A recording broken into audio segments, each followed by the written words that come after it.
Ça, globalement, c'est pendant les contrôles, à chaque fois on vient faire des rappels pour qu'ils se remettent aux normes.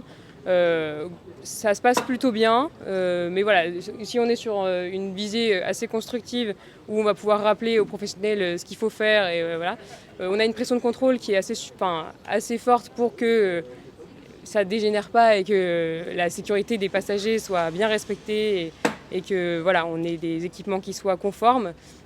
Donc en général, on n'a pas énormément de procédures, mais c'est plus une vigilance et une pression de contrôle à maintenir pour pas que... C'est plus un peu de la sensibilisation plutôt que de la répression. Voilà, c'est ça.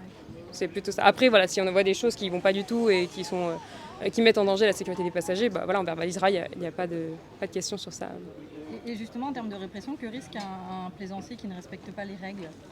Alors un plaisancier, ça va être pas forcément les mêmes peines que les professionnels. Ça dépend de la règle qui n'est pas respectée.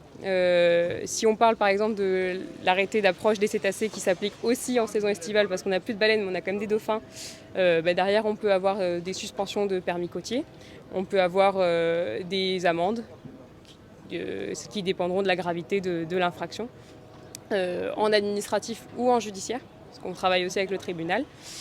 Pour un professionnel, en revanche, ça va être des peines qui peuvent être plus importantes en fonction de ce qu'il n'a pas respecté.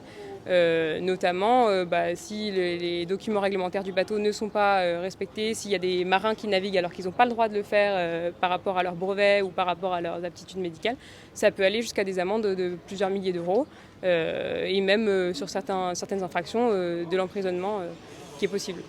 Bon, alors pour l'instant, on n'est jamais arrivé à ce niveau-là à La Réunion, hein, mais voilà, c'est quand même des choses importantes. Et derrière, il y a quand même une mer qui n'est pas forcément toujours facile, qui peut vite changer, des dangers qui sont non négligeables. Et donc l'importance d'avoir un bateau et des personnes qualifiées sur le bateau, quoi.